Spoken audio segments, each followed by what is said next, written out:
Welcome to it cup channel. நாம் இன்னைக்கு hotel ஸ்டைலில் ஒயிட் குருமா சிம்பிளாக வீட்லேயே எப்படி ரெடி பண்ணுறதுன்னு வாங்க பார்க்கலாம். ஃபஸ்ட்டு 2 உருளைக்கிழங்க குக்கரில் வேக வச்சு எடுத்து வச்சுக்கிறேன். அடுத்து மசாலா ரெடி பண்ணிக்கலாம். ஒரு பேனில் 1.5 டீஸ்பூன் பெருஞ்சீரகம், 2 டீஸ்பூன் ஜீரகம், 2 பட்டை, 3 கிராம்பு, 2 ஏலக்காய். இதை ஃபஸ்ட்டு நல்லா ரோஸ்ட் பண்ணிக்கலாம். இதோட பச்சை ஸ்மெல் போனதுக்கப்புறமா இது கூடவே 4 முந்திரி, கூடவே 1 டீஸ்பூன் அளவுக்கு பொட்டுக்கடலை, 1 கையளவுக்கு துருவன தேங்காய் சேர்த்துட்டு எல்லாத்தையும் நல்லா ரோஸ்ட் பண்ணிக்கோங்க. இந்த ஒயிட் குருமாவுக்கு இந்த மசாலா தான் ரொம்ப முக்கியம். அதனால் எல்லாத்தையும் நல்லா ரோஸ்ட் பண்ணி எடுத்துக்கோங்க. அப்போ தான் அதோட ஸ்மெல்லு ரொம்பவே சூப்பராக இருக்கும். இப்போது இது சூடு ஆறினதுக்கப்புறமா இதை ஒரு மிக்ஸி ஜாரில் சேர்த்துக்கிறேன். இது கூடவே 20 சின்ன வெங்காயம், 2 பச்சை மிளகாய் சேர்த்துட்டு பேஸ்ட் கன்சிஸ்டன்சிக்கு அரைச்சி எடுத்து வச்சுக்கோங்க. அடுத்து ஒரு விசில் குக்கரில் 1 பவுல் அளவுக்கு பீன்ஸ், நீங்கள் பச்சை பீன்ஸ் கூட சேர்த்துக்கலாம்.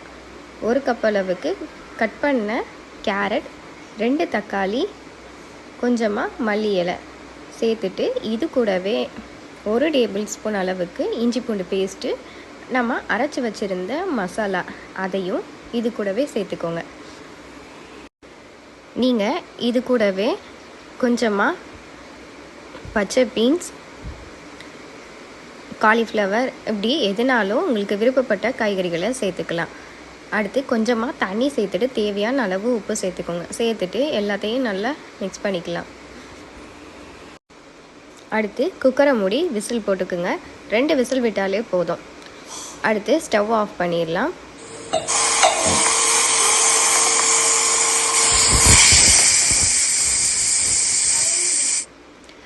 அடுத்து இப்போது நம்ம ஒரு பேனில் தாளிச்சிக்கலாம். அதுக்கு தேவையான அளவு எண்ணெய் சேர்த்துட்டு கொஞ்சமாக பல்லாரி வெங்காயம் சேர்த்துருக்கேன். நீங்கள் சின்ன வெங்காயம் கூட சேர்த்துக்கலாம்.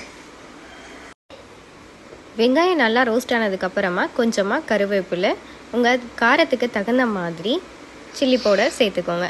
சேர்த்துட்டு அடுத்து நம்ம வேக வச்சுருந்த குருமாவை இது கூட சேர்த்துக்கலாம்.